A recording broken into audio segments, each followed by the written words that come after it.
My name is Lance Stewartson. I'm a registered professional biologist with the College of Applied Biology here in British Columbia. We're hoping to take you on a little tour of what we do here in the spring at Mainstream Biological. We're going to go south of Quadra here, do some beach seining to catch some juvenile salmon, primarily pinks and chum, and then those fish will go to CAWS, the Center for Aquatic Health Sciences. Then they will undergo analysis for sea lice infestation. Mainstream's been doing beach seining for 21 years. We started in 2004 in Mushlet Inlet, and I also worked with DFO in the Broughton Archipelago. We now do the bulk of the industry-supported juvenile wild salmon assessments for sea lice infestation. Except for in Klemtu, the Kitasoo Hei biologists and their guardians conduct their sampling. Anywhere else on the south coast of BC, we take care of the juvenile salmon assessments for industry and the nations that support aquaculture in their territories. So hopefully we give you a good look at what we do today. We're just leaving from Campbell River here, 30-minute boat ride to our first set. In and around Discovery Islands, we have 29 set locations between Port Neville, north of Sayward, and the southern one is Francisco, where we started today. We try and get pre-aquaculture, around aquaculture, and then post-aquaculture sets if we can in all our areas. We bag 30 of each species of salmonids if we catch them, or all of them if we catch less than that. So it's kind of that fine balance of having enough sites that are spatially representative and catch enough fish at those sites that you have a large enough sample that it's meaningful. If we get 10 chum, we'll take all 10. If we get 300, we'll take 30. Okay, next coming on. We'll be moving shortly.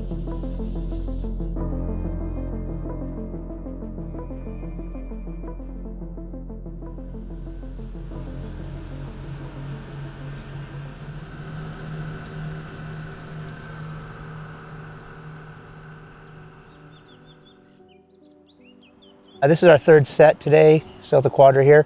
This is Rebecca Spit, beautiful beach. So as the crew does the set, we'll just talk a little bit about sea lice and what we see on juvenile salmon.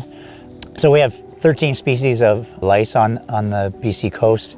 Two types, two genus, Lepiopterius, there's 12 species of them. And then the other species we see on juvenile salmon is Caligus clemensi.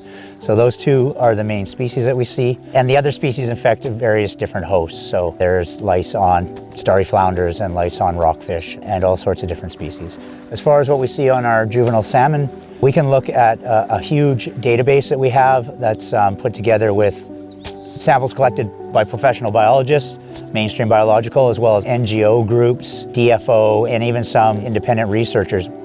We can gather all of those samples. It totals a little over 320,000, and we can look at those samples in all the different areas. In general, when we look at everyone's data altogether, juvenile salmon, somewhere between 80 and 90% of them have no lice, and another 8 to 15%, depending on the area, have one single louse.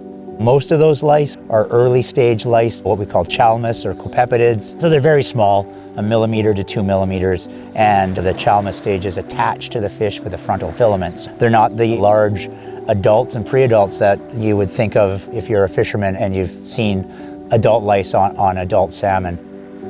It's pretty similar by species of salmon, little variability.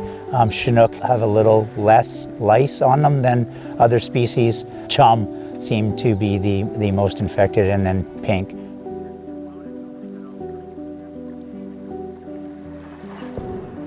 Net's just loaded, so we're going to head off to our fourth set for the day. We're lucky enough today to have Joey helping us. Joey's with Cum Fisheries Guardians. Everywhere we sample, we have First Nation guardians that come along with us. They add a whole bunch of local knowledge for us and make it all easier for our crew, which our crew likes after hundreds of sets. So we're happy to have Joey with us today. He's a good guy.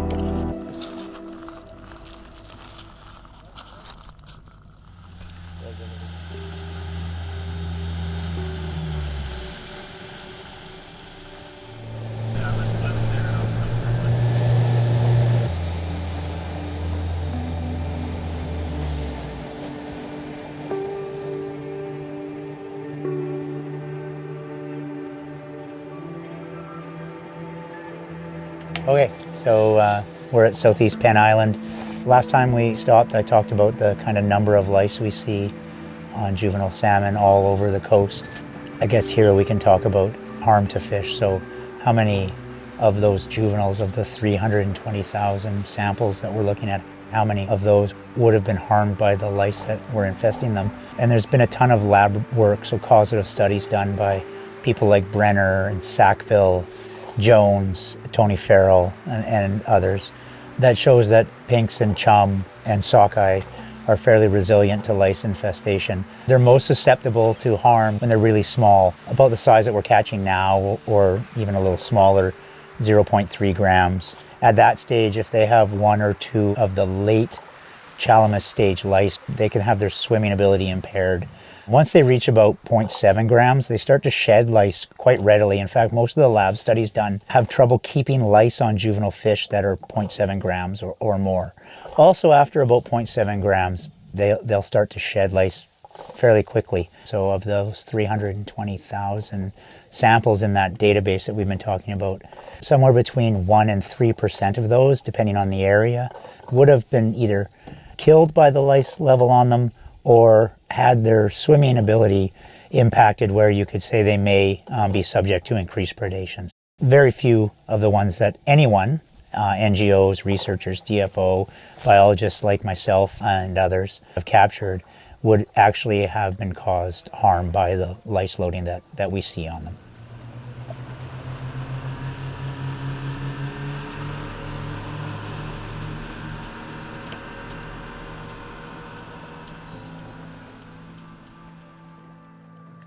As we're pulling this in, I'll talk a little bit about social media and what lots of people have seen in numerous posts of what we call the magical fish.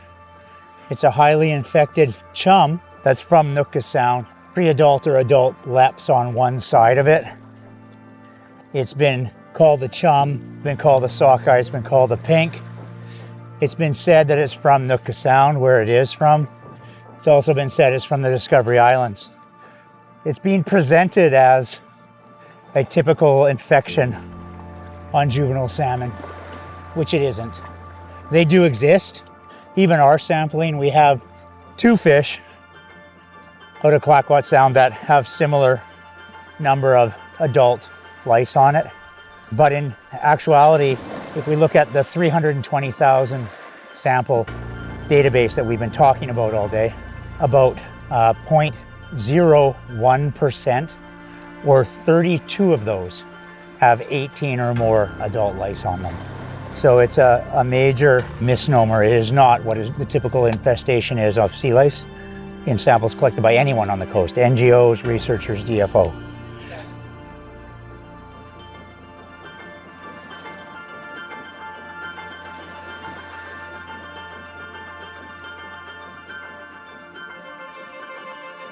Okay, we're back at the ramp. It's about 2 o'clock.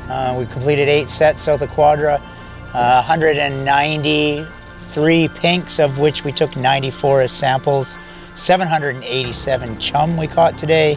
155 of those we retained as samples for sea lice infestation. All those, plus the samples that we collected in the last 2 days, north of Quadra and then up by Sayward, will all go together, make up the 29 sets and all the samples for April in the Discovery Islands. We'll be back out in Discovery Islands again, once in May and once in June, and we'll put all those together, and once CAUS gets all the sea lice analysis done, we put together a report, and we see what we end up with for infestation on juvenile salmon in the Discovery Islands. We do that for all the other areas that we do, and that makes up our juvenile salmon season.